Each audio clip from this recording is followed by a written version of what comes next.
Hi and a very warm welcome to the channel. Today I'm going to be showing you around our garden. So this is our garden tour for the beginning of May.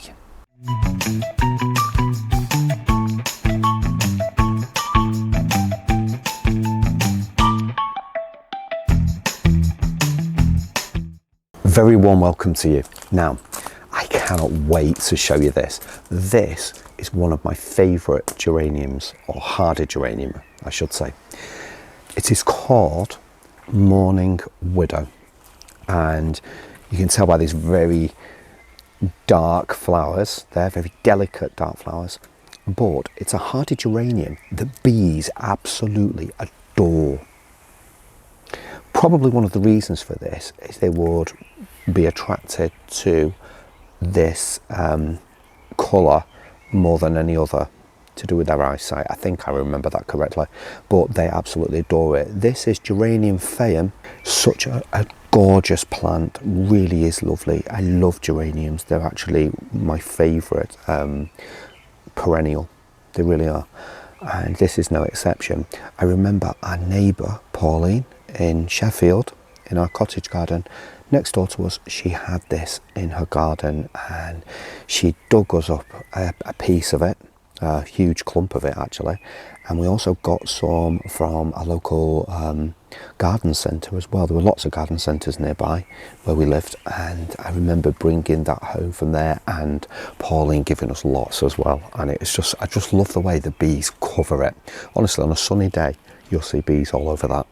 We've got a lot more near to that, close to the house as well. This geranium is one for shade, and that's what I first noticed in our neighbour's garden, Pauline.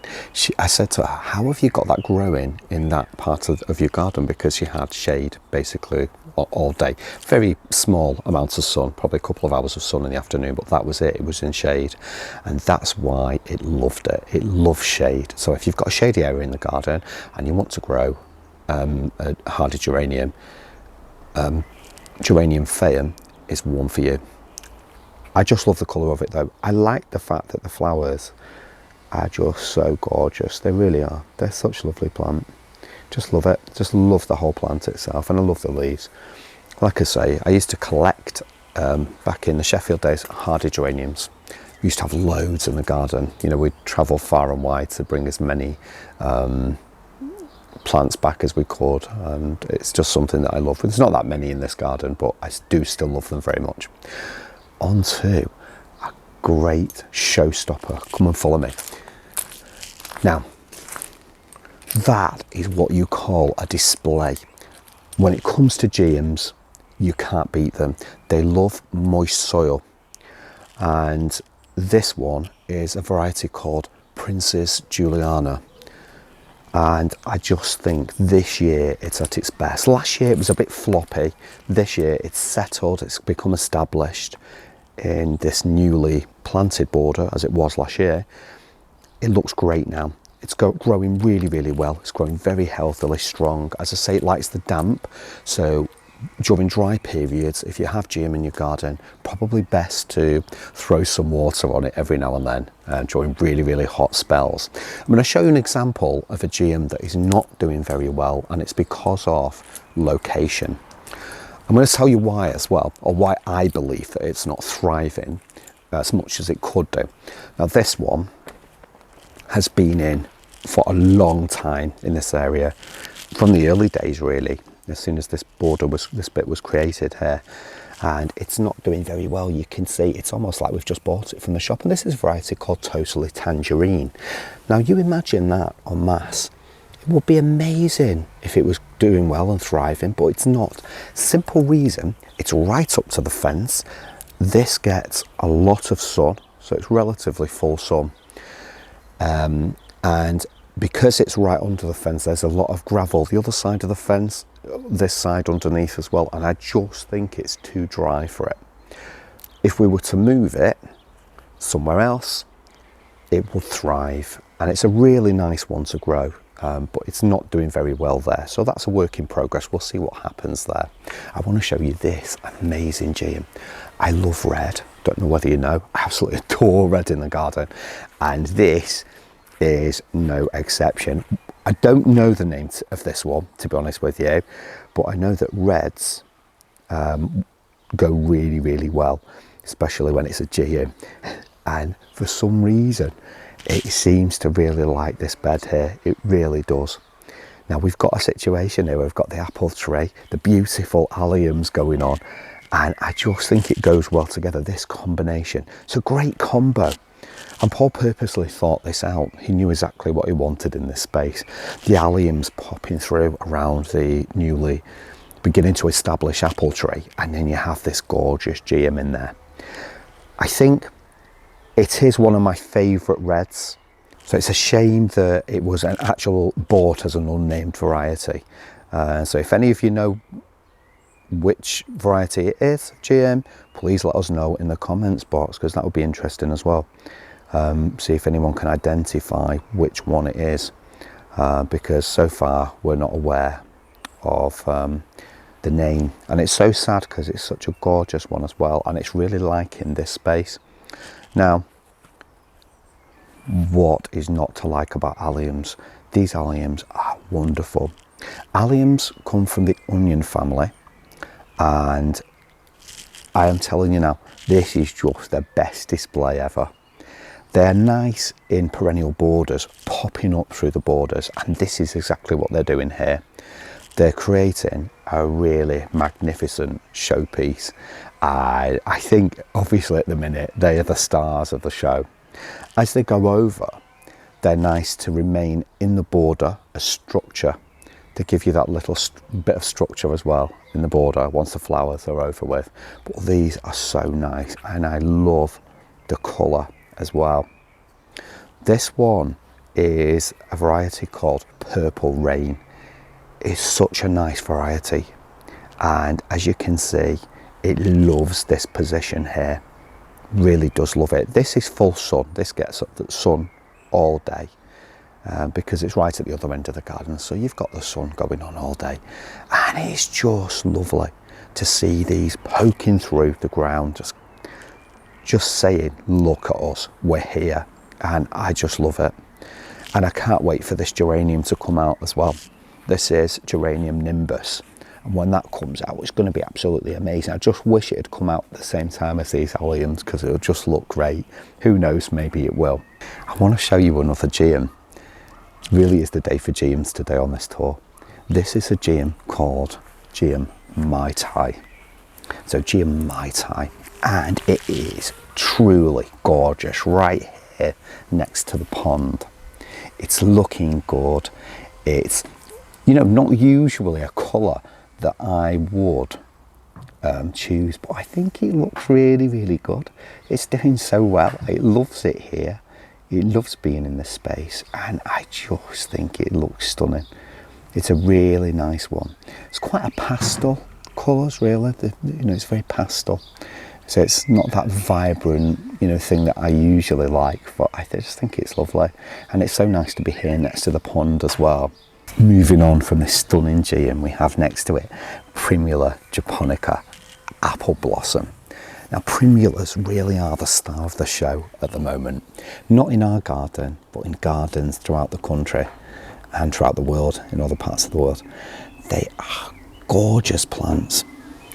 My favourite Primula is Primula japonica Miller's Crimson.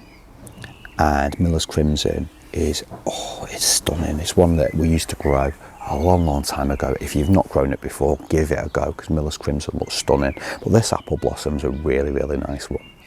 Pond is doing really, really well. Now, we have a little pump in there that Paul's put in.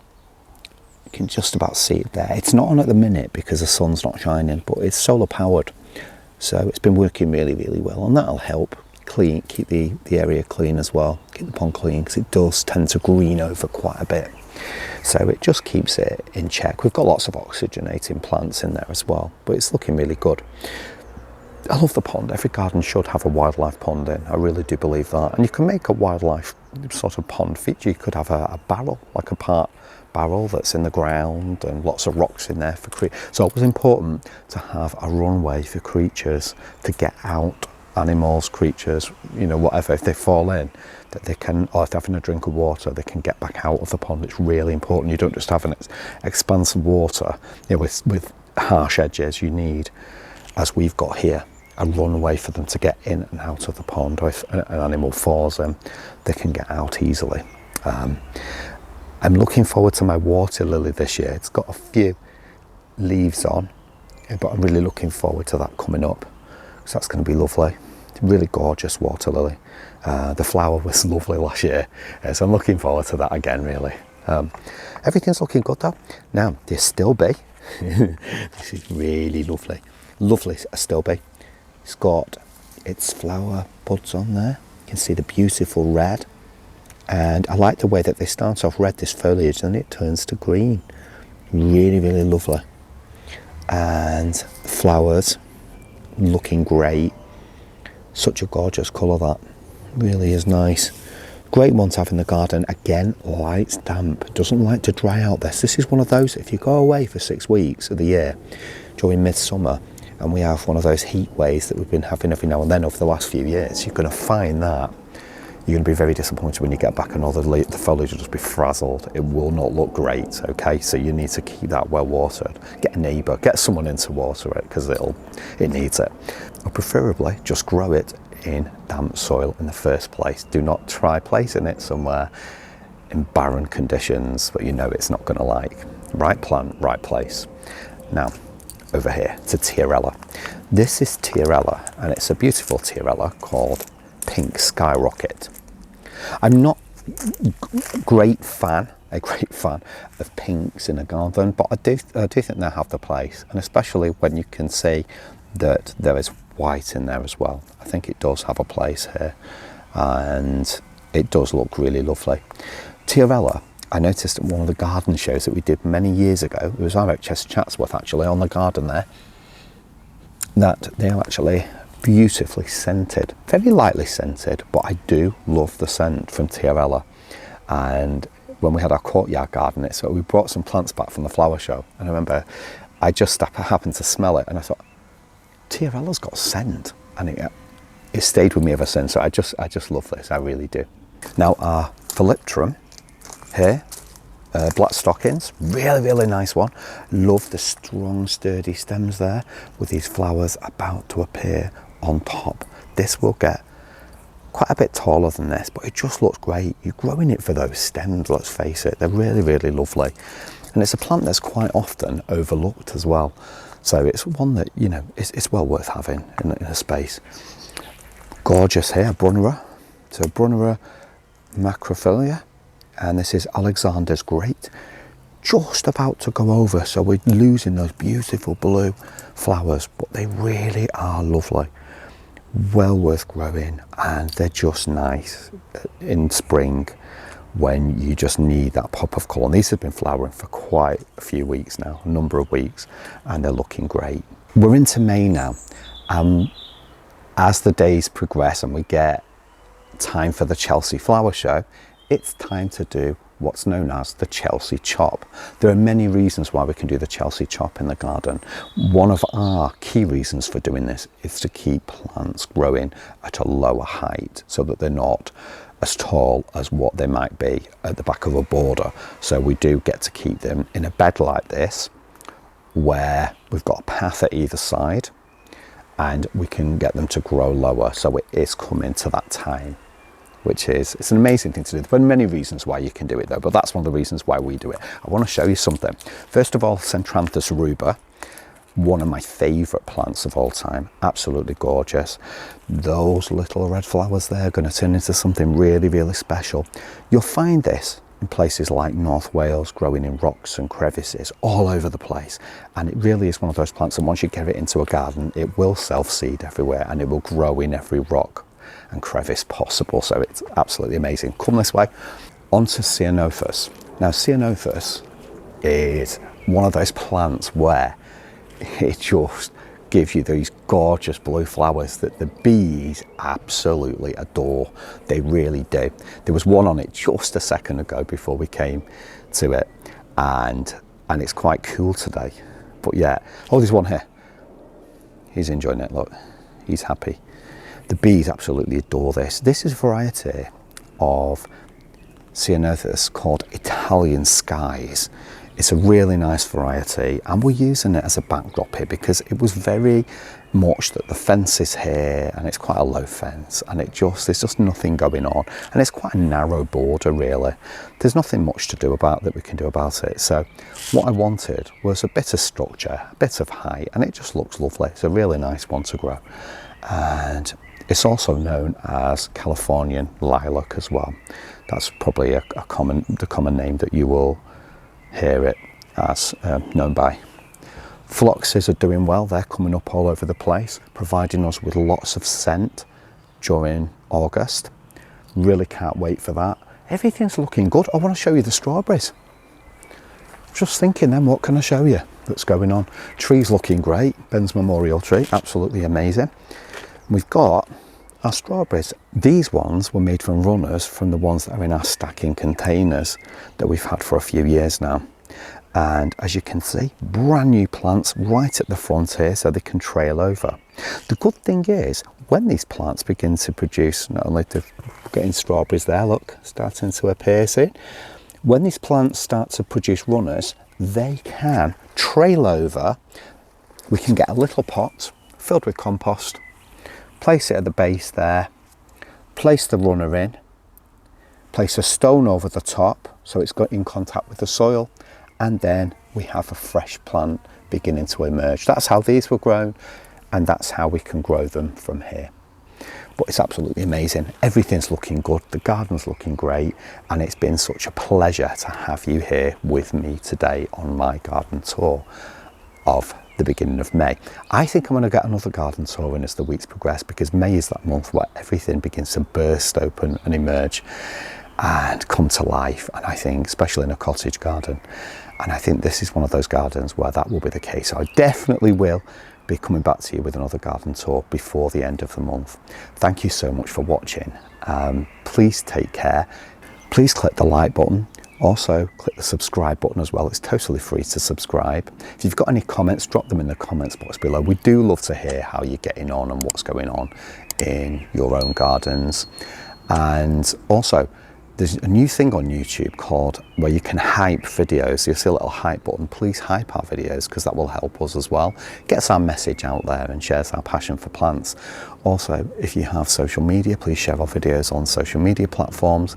And if you know any friends or people that would like to see our videos, share them on WhatsApp. I often do that to people that I know that don't have time to watch the channel, but they do watch the videos that I send to them. It's just a nice way to let people share our passion for plants. Thank you so much for watching. It's been a really great garden tour. I can't wait to show you how things progress over the coming weeks, and I will see you very soon on the next one. In the meantime, take care. There's something I really do want to show you. I have to show you this. I'd forgotten all about it, and it's right there in full view. Our Phlomis has flower stems on. So this is going to flower beautifully this year. Flowers all over it. The most gorgeous yellow flowers, tall flowers.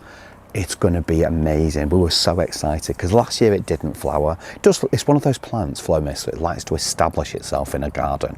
But once it does, it flowers its head off. It's such a beautiful plant, it really is. And do you know what? I can't wait to see this flowering.